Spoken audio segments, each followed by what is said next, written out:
One, two, three, four. Screen time, screen time, screen time, screen time. It's my screen time too. Screen time, screen time, screen time. Hello, and welcome to It's My Screen Time Too, the podcast where two moms review the best and worst in children's programming. From Netflix reboots and YouTube shorts to Disney classics and Pixar blockbusters. We watch, you listen.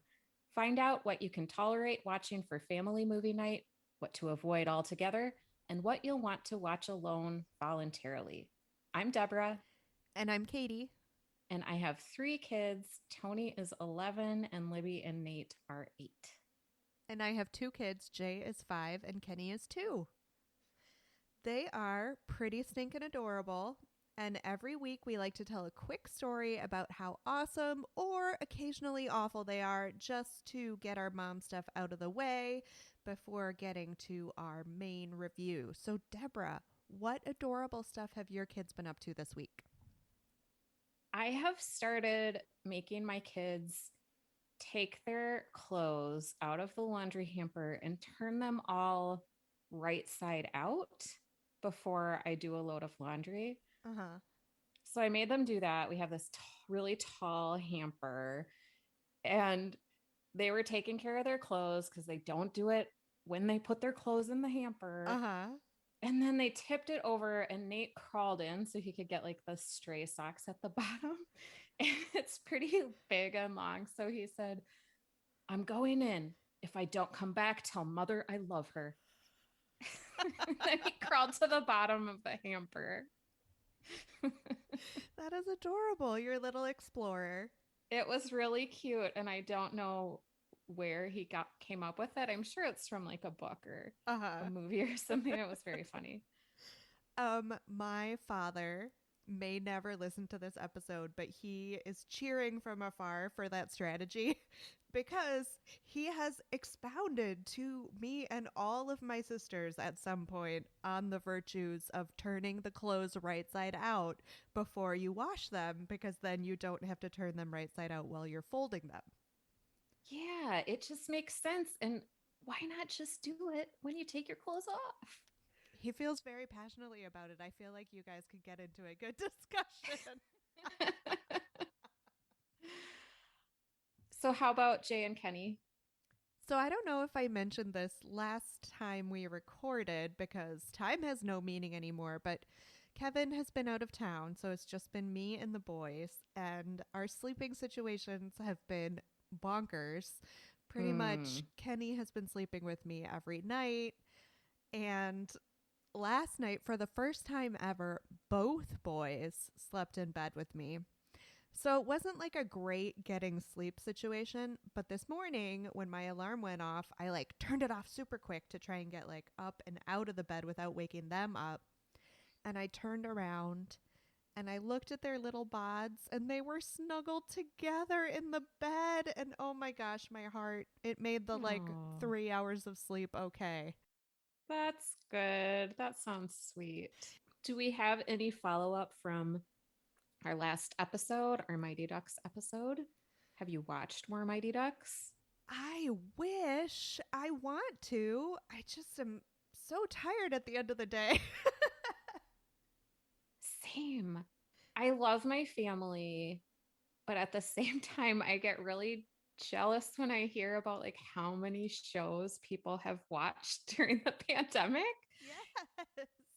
I feel like I've squandered my pandemic time like making lunch for everybody. And in this case, I've also squandered my prime husband free viewing time because, you know, there's a whole category of shows that you generally can't watch with your spouse. Yeah, absolutely. I Well, don't know. someday we'll get to watch the entire season of Mighty Ducks Game Changers. Someday we will know if Lauren Graham and Emilio Estevez ever get together. Oh, I can't wait. I have one other follow up. So I know on our Facebook page you had posted looking for recommendations of things to watch on HBO Max. Mhm. And then I discovered that a major childhood favorite of mine, Follow That Bird, which is a Sesame Street movie about Big Bird, was on HBO Max, and I got super excited. And then I shared it with my two sisters that are closest to me in age. One is slightly younger and the other is slightly older. And they were both like, what? So And I they thought, never watched it. yeah, I had thought it was like this big important movie and it must have been big and important to everyone. But in fact, like it only lives in my memory. So I just had to ask, like, does it mean anything to you if I say Follow That Bird is available on HBO Max? I don't remember watching it. No, sorry. That's okay. I won't take it personally. To the extent that Old Sesame Street holds up, which I think it really does, I thought it Mhm. was great and my kids really enjoyed it. Oh, good. I guess your kids are a little old at this point, but I never really got into Sesame Street, which is one of my failures as a parent, I no, suppose. it's such a different animal now than it was. And I know that like shows have to evolve and change, but there's just such, to me, a stark difference between pre Elmo Sesame Street and post Elmo Sesame Street. I feel like the focus is so much on preschool children now. It's just very different. It's very different Hmm. to sit down and watch. The old series is a lot about, younger elementary school kids. Big Bird is supposed to be 7 years old. Yeah. I don't know, weird Sesame Street tangent. All right, let's get to the meat and potatoes. So, for today's Screen Time in the News segment, we were lucky enough to sit down with our old friend Shehla. And I don't know why I'm restating this because I already recorded it. So, we'll just splice that in right here.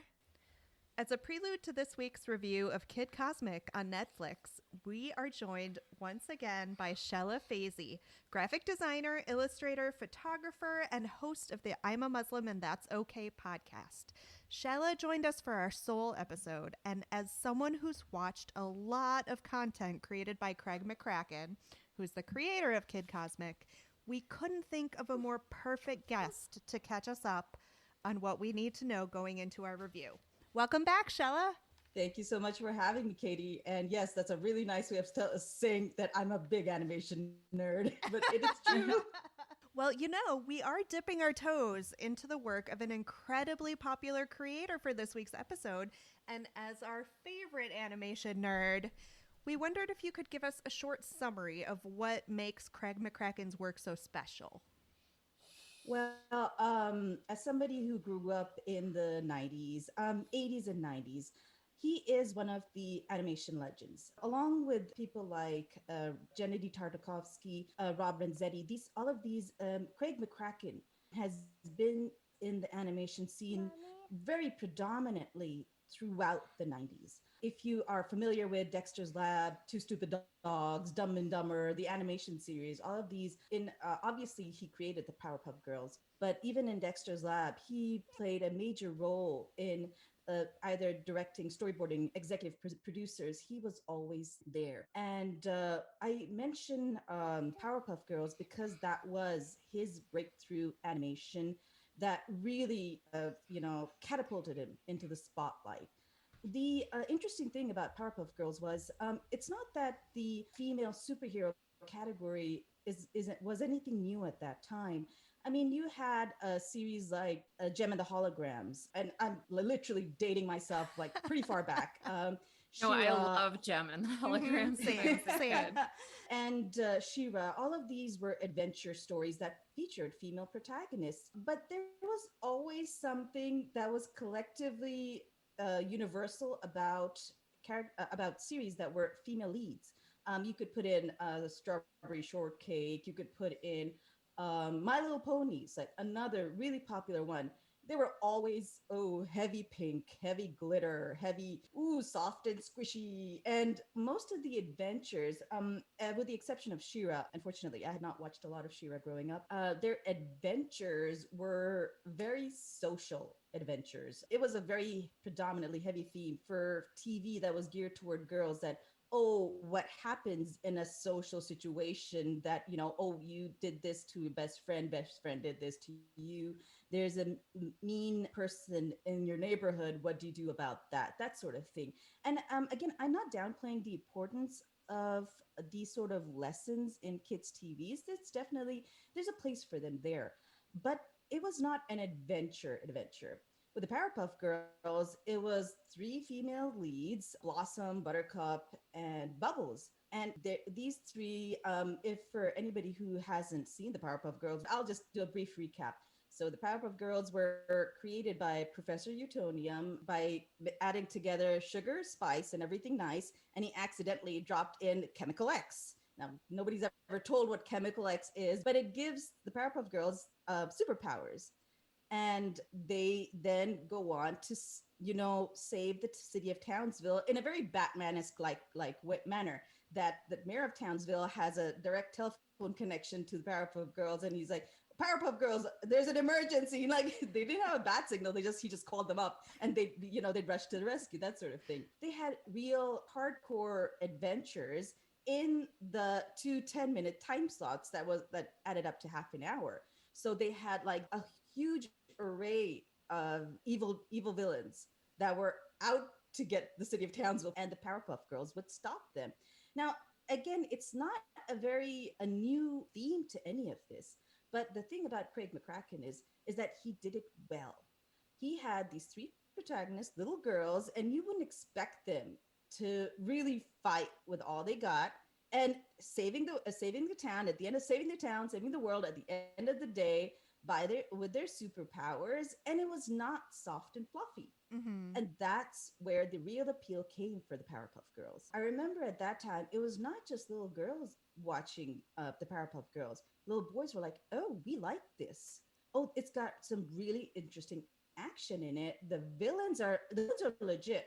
Like, if I had to place one thing about Craig McCracken, is that he created some very interesting characters no matter what series he did. And for the Powerpuff Girls, it was always the villains. And they were interesting in their own right. And he always did it in a way that made it all seem valid and yet humorous. And it appealed to kids, even adults at that time. Mm-hmm. So that was the big appeal of the Powerpuff Girls at that time. That had never been done.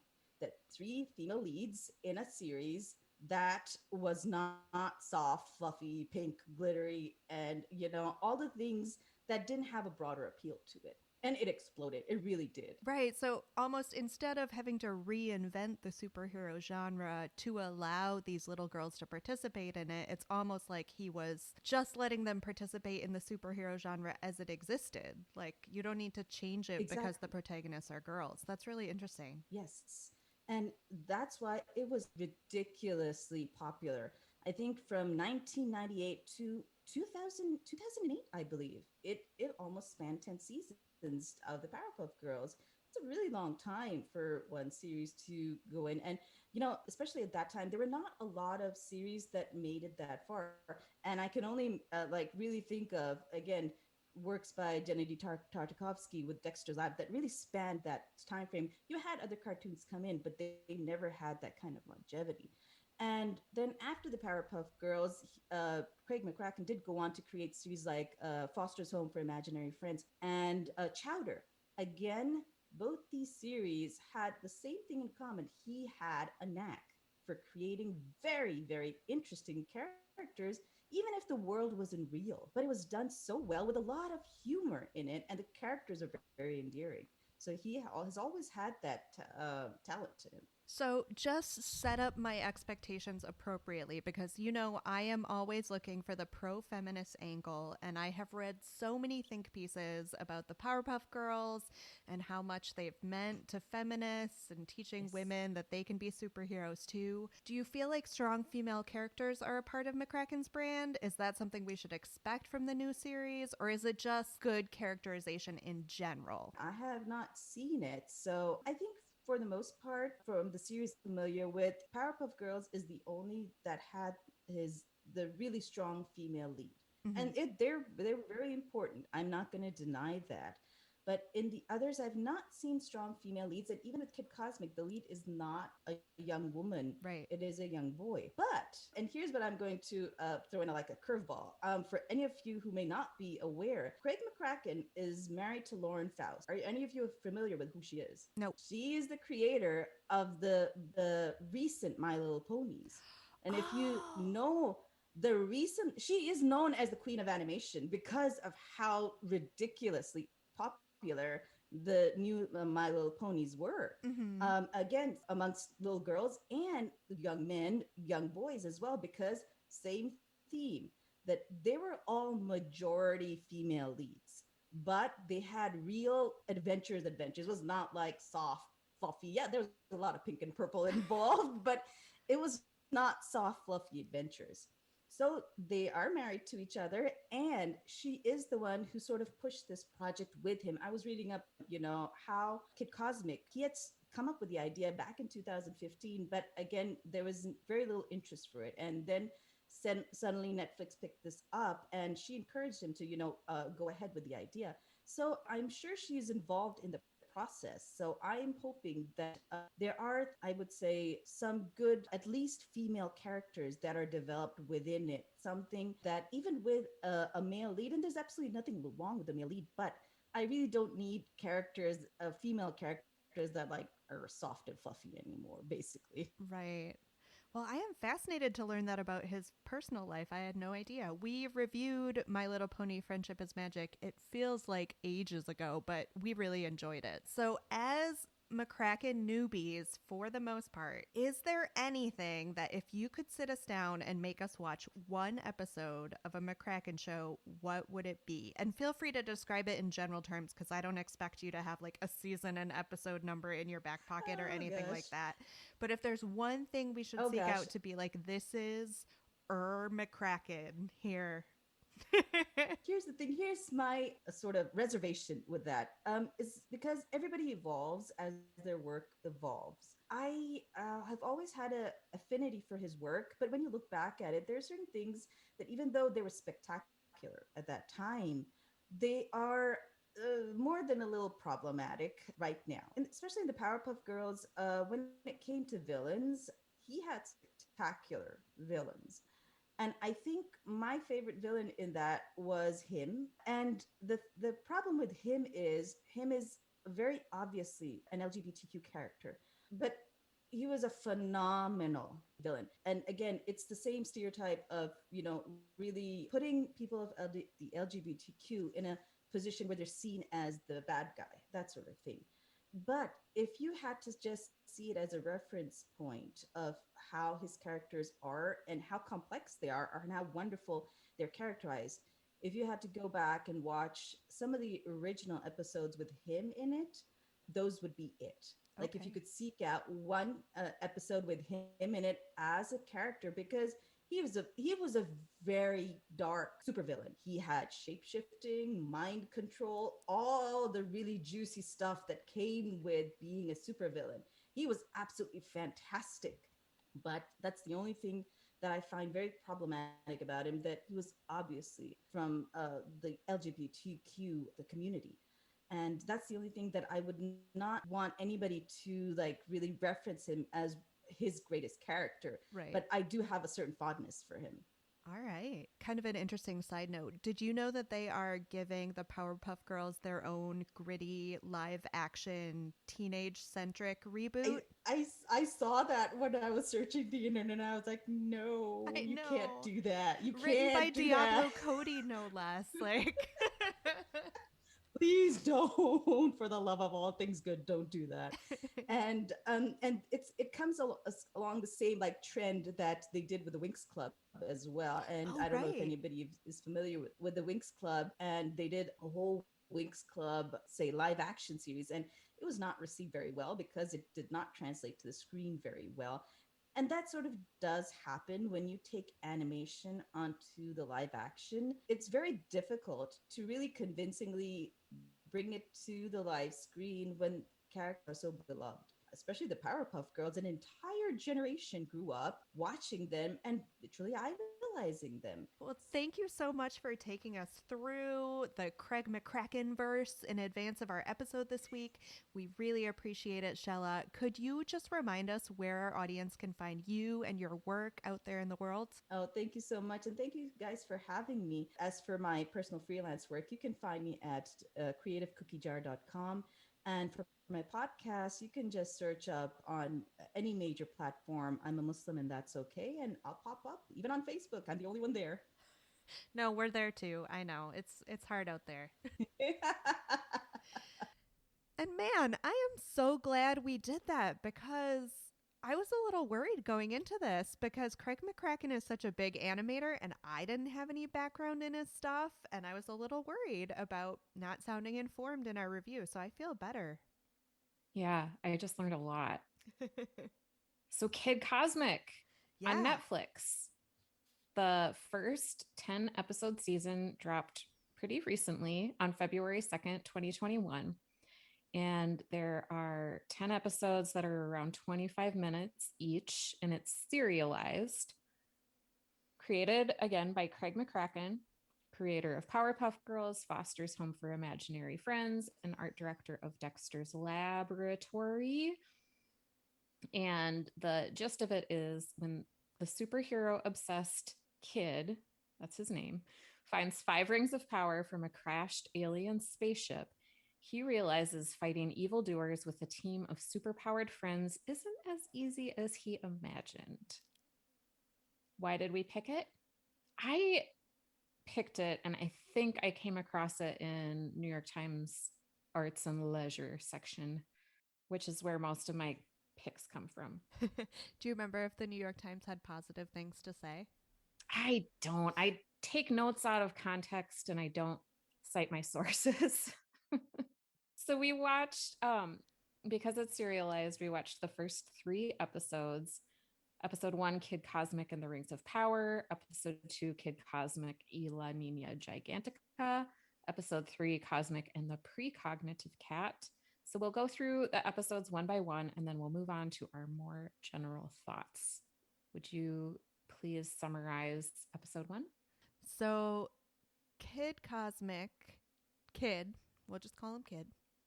He discovers 5 stones from a crashed spaceship and he glues them onto hex nuts and turns them into what he calls the rings of power. And he wears one and is trying to figure out how it works when the other is kind of stolen by a teenage waitress who is really dissatisfied with their life in a small town. So she gets a ring of power too and is trying to figure out how to use it. So Kid Cosmic discovers that his ring of power allows him to fly. And Jo, the waitress, discovers that her ring of power allows her to create portals. And the two of them meet their first alien who is trying to steal the rings of power and have to figure out how to defeat him, whether to defeat him, what their mission is to keep the rings, to keep the world safe. It's pretty unclear at this point. They're still working some things out, but that's where we are at the end of the episode. What did you think?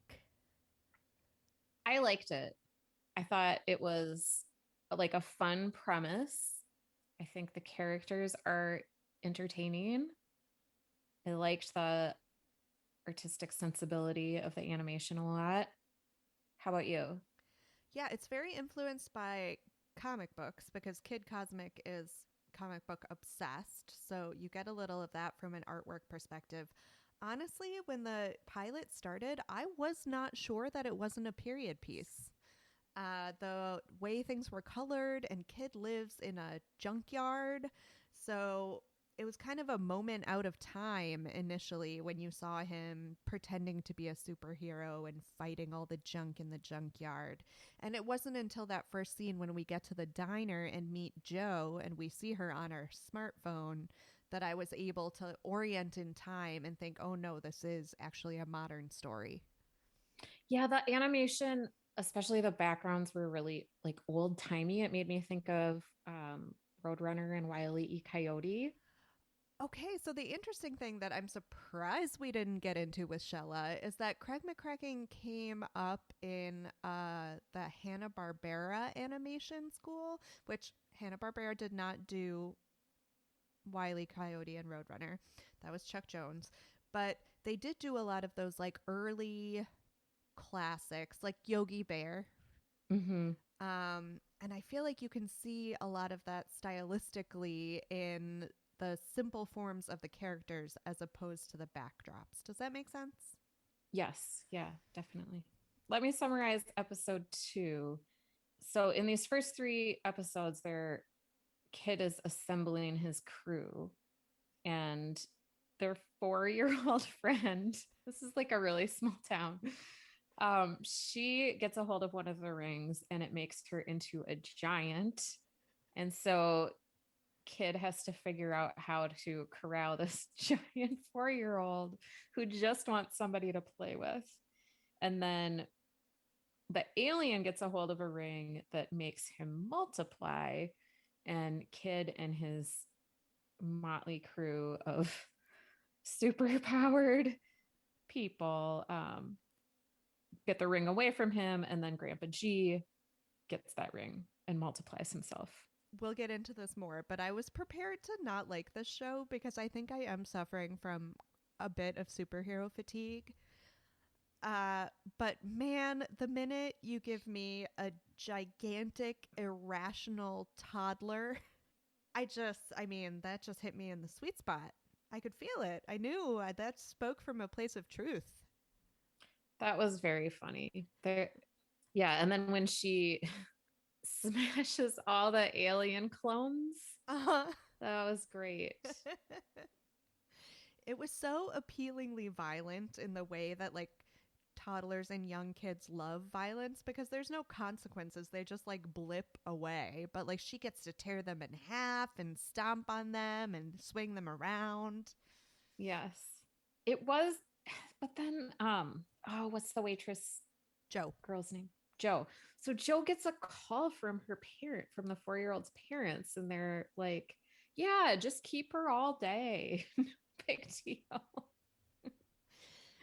Well, it's interesting that you mentioned how small a town they live in because, you know, part of the superhero trajectory you would think would be like this motley crew of characters coming together and forming a sort of family based on their superheroic adventures.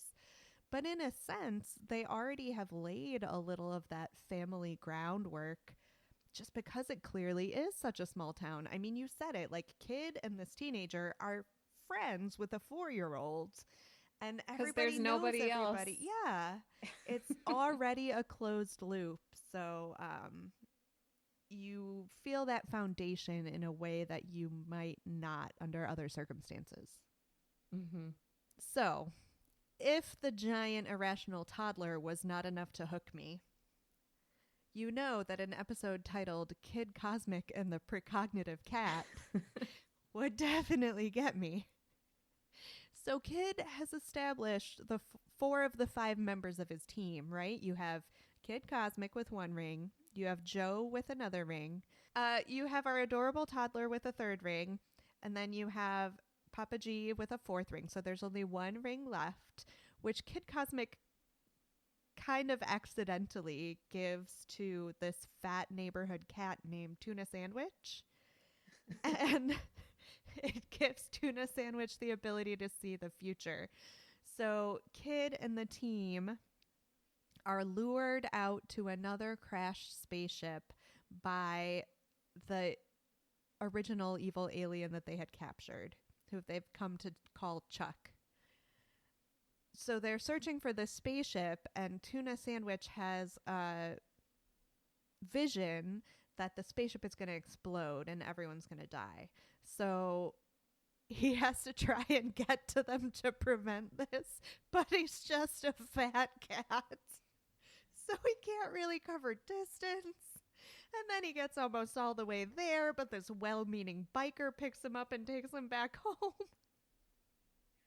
But eventually he heroically jumps on top of a truck and then causes the truck to crash in the exact right spot so he can get off and save them.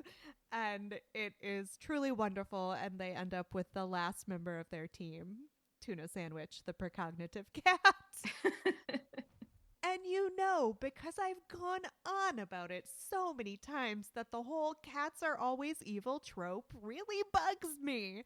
So here we have a hero cat, and I am here for it 100%. Nice. I love it. This episode had one of this is my favorite scene from the whole show so far. And it's just illustrating how slow Tuna Sandwich is and how great the distance is to the spaceship. And the whole show is like really fast paced. But then they show just one frame of background, and the cat walks the length of the frame to illustrate how slow he is on the highway with like kind of doo doo doo doo doo doo music. And it goes on for a long time. And I laughed so hard for the whole scene. It was probably the best part of my day, the day that I watched that.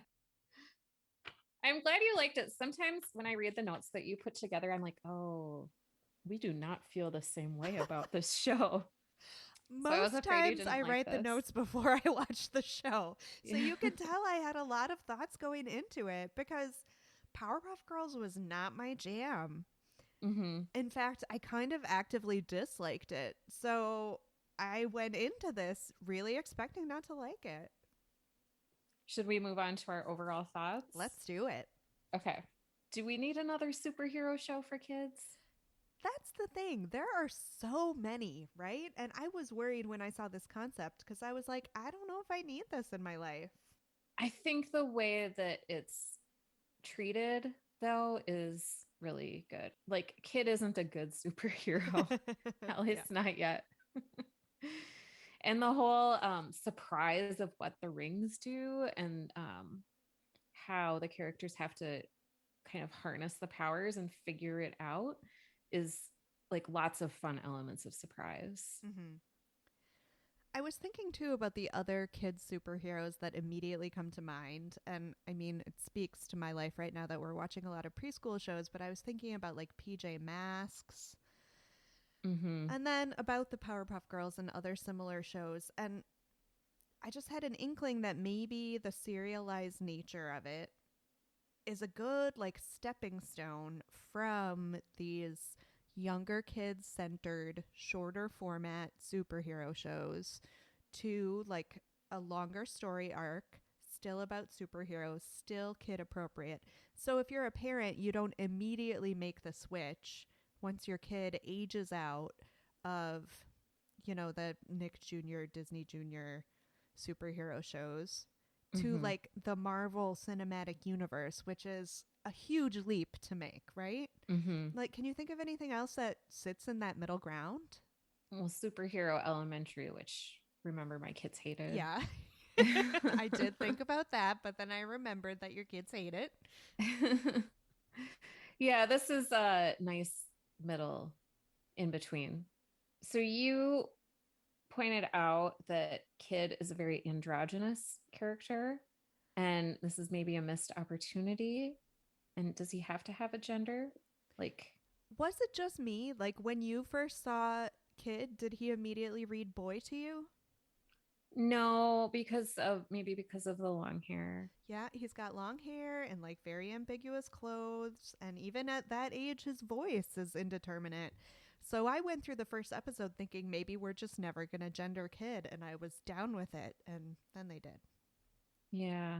So let's talk some more about the cast and characters. Listeners, if you watch this show, you will probably recognize Stuck Chuck's voice because he is voiced by Tom Kenny, who's been in every animated project since the dawn of time. And that's only a slight exaggeration.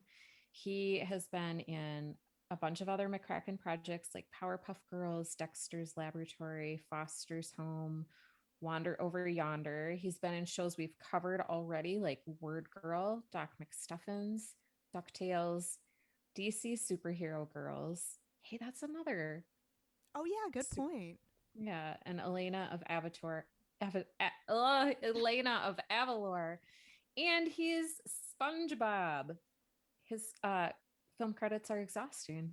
I know. After talking to Shehla about it and realizing how like enmeshed Craig McCracken and his wife are in the animation world, I can kind of see how these people all end up working together again and again. And these voice actors just amass these incredible bodies of work. Mm-hmm. Yeah. So you did some research on some other characters too. Do you want to talk about or actors too. Do you want to talk about them? Yeah, so I just looked very briefly at the profile of Amanda Celine Miller, who does the voice of Jo, the waitress, and she's also worked a lot. But she's just younger, so I think it's harder to hit those numbers. So she Yeah. was in Sailor Moon. She was in the new She-Ra, which we also reviewed, but it wasn't an episode that we covered. And then I recognize another name on the list. Do you recognize the name Grey Griffin? Yes, she's in a lot of stuff. Yeah, we have heard her voice. She was previously credited as Grey Delisle. We've heard her in a ton of things. So DC Superhero Girls again, Lost in Oz, if you remember from the days when Amazon was still making kids content. I think you just watched We Bare Bears. She did that. Apple and Onion, which we loved. Mm-hmm. Unikitty, She-Ra again. So much stuff. Turns out once you get into the kids animation world, you do everything. Seems like a good gig. I mean, the sad thing that I thought when reading it is looking at all of these credits is the gigs must not pay all that well Oh, maybe because they have not. to do like a bazillion things. And then I started to feel bad for them. Thank you for bringing us joy. This is an Ace's voice cast. It was really great. So we talked a little bit about the animation. Did you have anything else you wanted to say about the look and feel? Just that knowing in advance what it was going to look like, that was another thing that made me think I wasn't going to like it. Mm-hmm. That kind of like really slapdash feel that is intentional in the Mm-hmm. artwork is not a favorite of mine. But at the same time, I am a fan of returning to the look of like a traditional hand drawn animation as opposed to a transparently computer generated animation. So even if I can recognize that it's not my personal aesthetic, I appreciate it. Yeah. And I'm I totally there for the plot and characters, so I don't care. I loved that. I love hand-drawn animation. And I also liked the desert landscape. And what I really liked was that the town that they live in is kind of junky. And like the grandpa, he's like, oh, he's one of those people that whose yard is covered in found objects. We just started watching Mayor of Easttown on HBO, and that's like the opposite of a Nancy Meyers movie backdrop. Like they show the inside of people's houses that are like really junky and could be on hoarders. And I liked that the world of Kid Cosmic is kind of realistic, even though it's animated. It's not Uh-huh. like a beautiful space age town cityscape. It's like a junky desert town. Right. And it's not like a stereotypical suburban nowhere. Like the place has a real sense of place. And Mm-hmm, it means mm-hmm. something real to the characters, which I think, again, to have that kind of weight to an animated series is pretty rare. Yeah. So what did you think about the music? The only thing that stood out to me is that it's like a very guitar sort of opening theme, which it's like rock, driving rock heavy. And again, that's just not for me. So with the pilot, I was just immediately put off. What did you think of the music? Yeah, I wrote down really fun punk riffs, fast paced, up tempo bluegrass. I thought the music really added to like it's like I've said fast paced a bunch of times, but it's like almost a frenetic pace with the like zipping and zapping around, figuring out the rings and the superpowers, and they're here and they're there, and then they're over here, and the threat is coming from here. So I watched it with my kids, and Tony, who has ADHD, was like 5 minutes and he was like, I like this show. I like this show. I like this show a lot. Because I think for him, it's like the right amount of stimulation, which is a lot of Uh-huh. stimulation. That's what he wants to see. And I think that's so true. And the music was very appropriate to the setting. Again, everything was so consistent because Kid Cosmic wants his life to be a comic book. He wants everything to be moving fast. But at the same time, it is truly too fast for him. He is not up to speed. And so that driving sense of not being able to escape the tempo of things, I think, was really appropriate. So thoughts on the length and structure? Do you like serialized cartoons? If you had to ask me in the abstract again, I would say, do we really need everything to be serialized? On principle, I don't believe that to be true. But again, that GD precognitive cat. Yeah. So I'm fine with it. Yeah, I wonder a little bit if this maybe started out as a movie, like the original idea for it, because it could be a good movie. I read an article, and I believe it was in Vulture. If I can find it, I'll link to it on our Facebook page. So it was an interview with McCracken about the upcoming show, and he said that he had conceived it as a show, but a really long time ago when like the concept of serialized kids content was just a non-starter. And he felt like he just couldn't get it off the ground until we're living in a moment where literally everything is serialized. So, of course, Netflix was going to be like, take all the money. So, what movie or show for grown-ups does Kid Cosmic compare to? And I have to just, as an aside, I really have to stop myself from saying Cosmic Kids. Yoga. But it's Kid Cosmic. Kid Cosmic. Both good properties, but good in different ways. Where one is frenetic, the other is soothing. Grown-up. Okay, so we have no shortage of superhero content made for grown-ups, right? Like, in a sense, it was too easy to pick something. But my current favorite superhero story about a motley crew of superheroes who are not very good at being superheroes is Doom Patrol, which has 2 seasons, streaming on HBO Max, I believe. Just a really great collection of people who don't really want to be burdened by the powers with which they are burdened. What did you think? I'll have to watch it. I thought of Breaking Bad because of the iconic desert scenery. Yeah. I also weirdly thought of the movie Ingrid Goes West. Have I even heard of that? It takes place in the desert. It's got that really droll actor from Parks and Rec, that young woman. Oh, Aubrey Plaza? Yes. I love that you just used the word droll. I'm not sure that I have ever heard anyone use that in conversation, and I love it. Points to you. Were you able to cast the gritty HBO reboot? It was hard, but I came up with, for the part of Kid, I would have Jesse Tyler Ferguson from Modern Family. I feel like they have a similar energy. He is a very boyish sort of man in terms of the way he looks. And am I remembering this wrong? But did he come up through Broadway doing a part in that musical about an elementary school spelling bee? I think he definitely has a Broadway background. I don't know the particulars of it, though. I think he would be funny in a scene where he was figuring out what some magic superpower rings made him capable of. And then I just got lazy and I cast Sofia Vergara as Joe.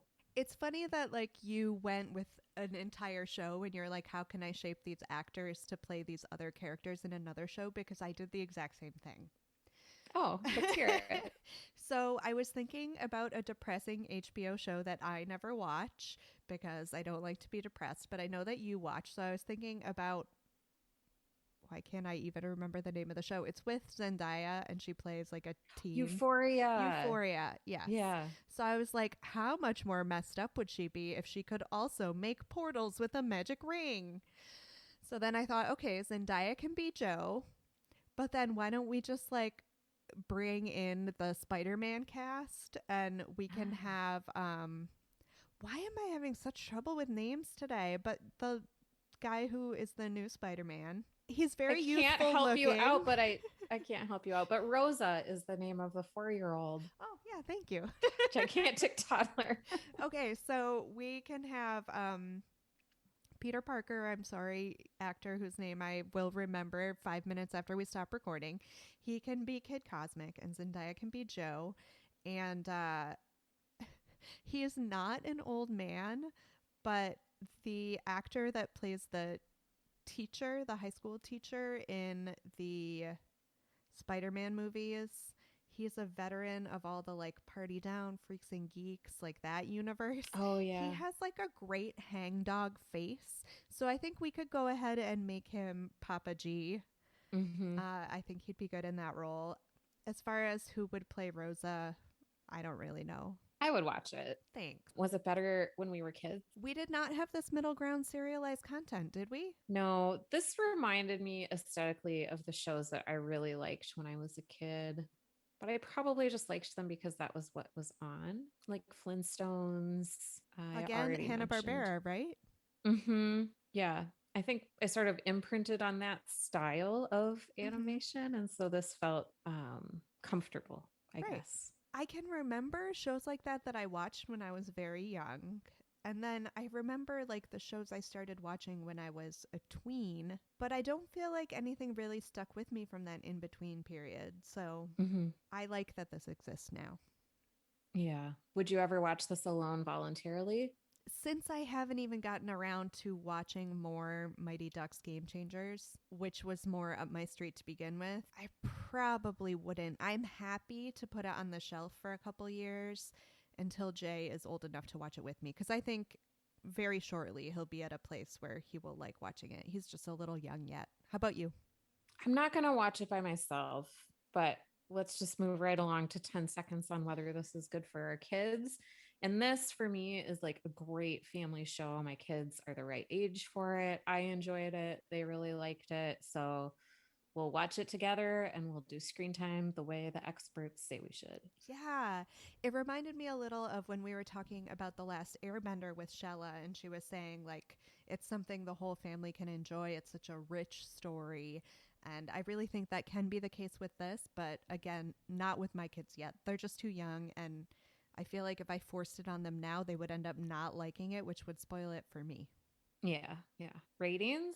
I think despite myself, I got to give it a 4. I'm going to go 4.5. Yeah, really pleasantly surprised. Well, thanks for listening to this episode of It's My Screen Time Too.